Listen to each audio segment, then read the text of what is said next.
Yo, what's up, YouTube? How you guys doing? Hope you guys are good. Hope you guys are living right. Welcome back to the channel. If you're around here, make sure you hit that subscribe button and turn on that notification bell. Welcome to Crypto Mondays, ladies and gentlemen, boys and girls. In today's video, we're going to be taking a quick recap of what has been happening in the cryptocurrency space in the last 7 days. With that being said, make sure you guys watch this video until the end.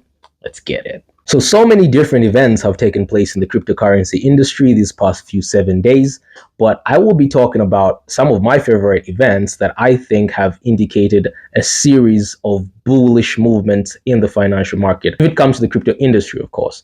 With that being said, ladies and gentlemen, the first thing I'm going to talk about today that was very interesting in the cryptocurrency news was that the United States Securities and Exchange Commission, which is also known as SEC, announced the formation of a cryptocurrency task force to develop a regulatory framework for digital assets, led by Commissioner Hester Pierce. Known for her pro-crypto stance, the group aims to move away from enforcement-focused approaches and provide clear guidelines for the industry.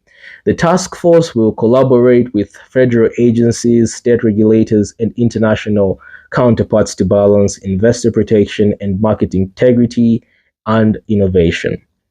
What that simply means, ladies and gentlemen, is that since Trump now is president, the SEC, the SEC, which is also known as the Security Exchange Commission, has now formed this new body of a group of people that are going to basically come together and figure out a regulatory framework around cryptocurrencies and digital assets, of course.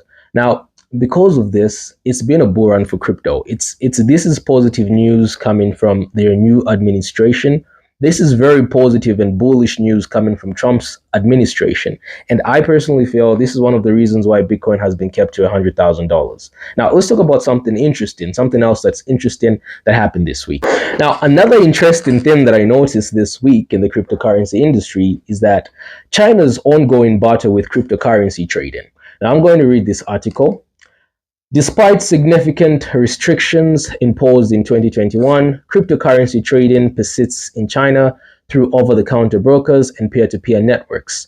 These methods facilitate the movement of large sums of money out of the country, often circumventing regulatory caps and complicating government enforcement efforts. The persistence of these activities challenges Beijing's economic control and contributes to global cryptocurrency demand.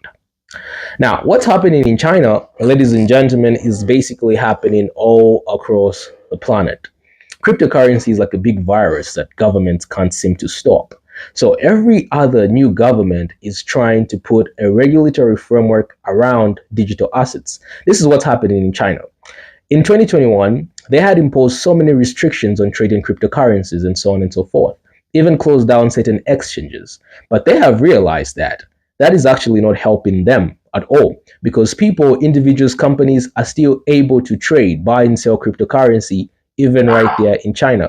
So now it's become so large that even the Chinese government is unable to stop it. It's unable to stop people from trading in cryptocurrencies because nobody can control crypto, nobody can control Bitcoin. With that being said, ladies and gentlemen, the Chinese government is having a hard time enforcing the laws around crypto assets.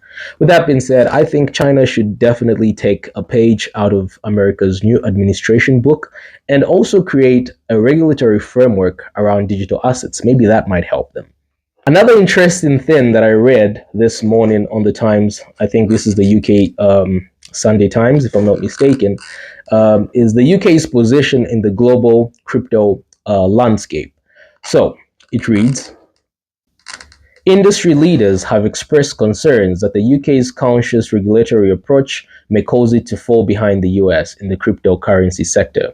Now, in case you've been living under a rock, you guys need to understand that America has now taken charge as trying to be the capital of cryptocurrency in the whole entire planet. We're going to be forming an internal working group to make America the world capital in crypto under your leadership. Which is really going up, right? Absolutely. The United States, thanks to Trump, has the first ever pro-crypto president. Given America's large stance of economic growth, there is no telling how big cryptocurrency will get or how big America will hold cryptocurrency. With that being said, ladies and gentlemen, other governments from other countries and as well as nations are now waking up to the idea of regulating cryptocurrencies in their region.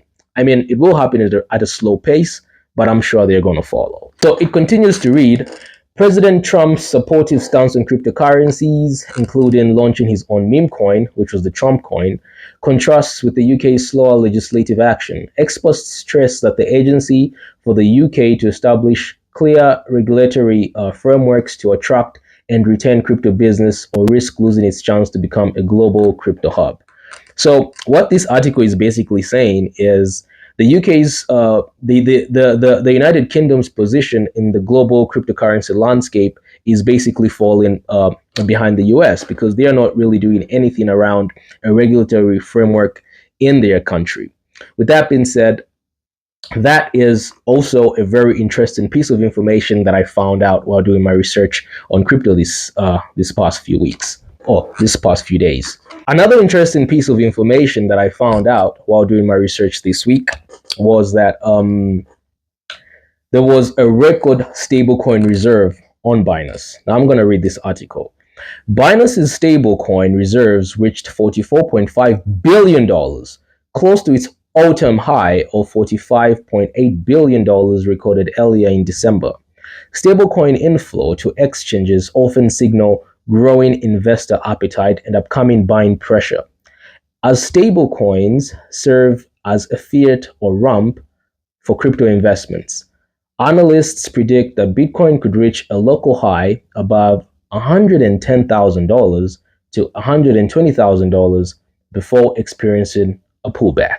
Now, that was some information from Binance. They hit their record high, one of their record highs. I bet that was the record high this year so far. So congratulations to Binance. What that simply means, or what that simply signals for a whole global crypto industry, given Binance's position as a cryptocurrency exchange right now and where it is as one of the best cryptocurrency exchanges at the moment.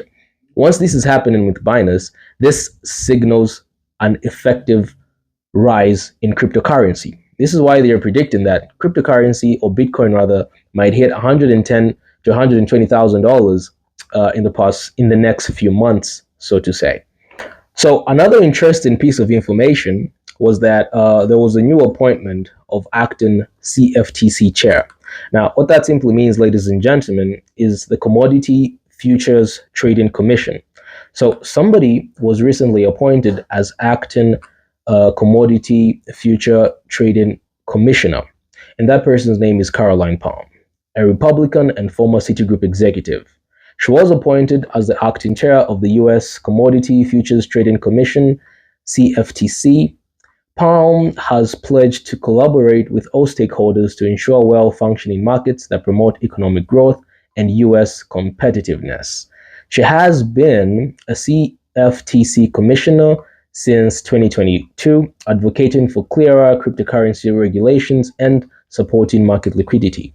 So, as you guys can see from the article, the new appointed CFTC is a very pro-crypto individual. Now, what that simply means for the market is when things go well and a regulatory framework is actually implemented around digital assets, this might work in the favor of cryptocurrency holders, since we have such a pro-crypto commissioner. And last but not the least, ladies and gentlemen, and make sure you guys catch me on next Monday so we can take a look at what's happening or what's going to happen these next 7 days in the cryptocurrency industry, because it's very unpredictable.